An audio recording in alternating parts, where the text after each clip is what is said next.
चलिए आगे बढ़ते हैं। 2021 में खौफनाक ट्रिपल मर्डर केस में कोर्ट में अपना फैसला सुनाते हुए आरोपी को आजीवन कारावास की सजा सुना दी है। इस मामले पर हमारे संवाददाता की ग्राउंड रिपोर्ट देख लेते हैं।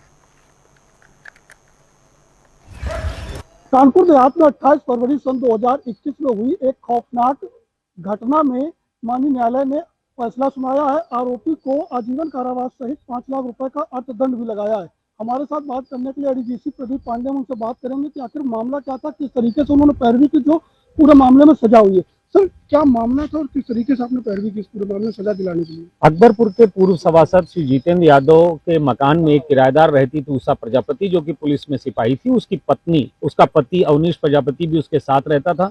एक कूड़ा डालने के विवाद पर और मसाला थूकने का विवाद होता है। 4 दिन पहले वो धमकी देता है कि तुमको देख लेंगे, और इसके बाद 28 फरवरी सन 2021 को वो डीजल डालकर रात को 8 बजे उसमें किचन में अर्चना, जो कि जितेंद्र की पत्नी है, और उनका अक्षिता पुत्री 5 साल की और 15 माह के हनु की निर्मम हत्या कर दी। अच्छा, मामला जो है ट्रिपल मर्डर का था। जो आरोपी पक्ष के अधिवक्ता थे उन्होंने भी कड़ी बहस की। इस मामले को आजीवन कारावास तक ले जाने के लिए कितना प्रयास रहा? देखिए, मामला चूंकि ट्रिपल मर्डर का था, इसमें कोई डाउट नहीं, और इसके साथ साथ आज जो आरोपी पक्ष थे उनके अधिवक्ता ने ये कहा कि मामला चूंकि स्ट्रांग एविडेंस होना चाहिए, स्ट्रांग मोटिव होना चाहिए इतनी हीनियस क्राइम के लिए, तो मेरा तर्क था कि तमाम सुप्रीम कोर्ट की रूलिंग्स के आधार पर मैंने ये साफ साफ कहा कि जहां पर मोटिव डायरेक्ट एविडेंस के केस में, यानी प्रत्यक्षदर्शी साक्षी के केस में मोटिव कोई रोल प्ले नहीं करता है। और बहुत दिनों तक इस पर बहस चली, और बहस के बाद आज माननीय न्यायालय ने अभियोजन पक्ष की बात को रखते हुए और इस क्रूरतम व्यक्ति को आजीवन कारावास की सजा सुनाई। हालांकि हम लोग पूरा आशान्वित थे कि शायद इतिहास दर्ज हो और कैपिटल पनिशमेंट अर्थात मृत्युदंड हो। मैंने मृत्युदंड की मांग भी की थी, तमाम सारी साइटेशंस ऑनरेबल सुप्रीम कोर्ट की प्रस्तुत भी की थी, लेकिन माननीय न्यायालय ने उसको न कम मानते हुए और आजीवन कारावास की सजा सुनाई।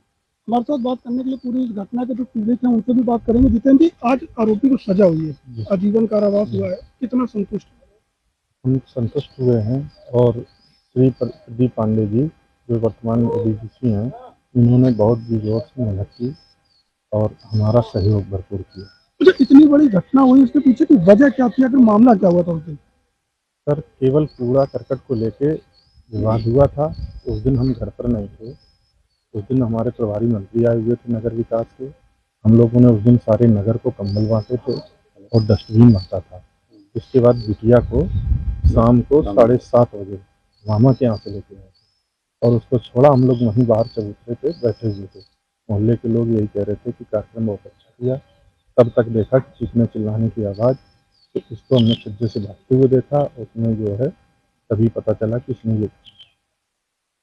तो ये थे हमारे साथ पूरे मामले के जो पीड़ित जितेंद्र जी। उन्होंने साफ तौर पर बताया कि जो प्रभारी मंत्री, नगर विकास मंत्री थे, उनके साथ वो जब समाज सेवा कर रहे थे, और जब वो घर पहुंचे तो अचानक उन्हें चीखने चिल्लाने की आवाज़ सुनाई थी, और इस बीच आरोपी ने उनकी पत्नी सहित 2 बच्चों को आग के हवाले कर दिया था और उनकी हत्या हो गई थी, उनकी मौत हो गई थी। अब पूरे मामले में सजा सुनाई गई है, आजीवन कारावास सहित 5 लाख रुपए का अर्थदंड भी लगाया गया, जिससे कहीं ना कहीं पूरे मामले के बाद ही जितेंद्र जी संतुष्ट नजर आ रहे हैं। कानपुर देहात से गौरव शुक्ला, इंडिया टीवी।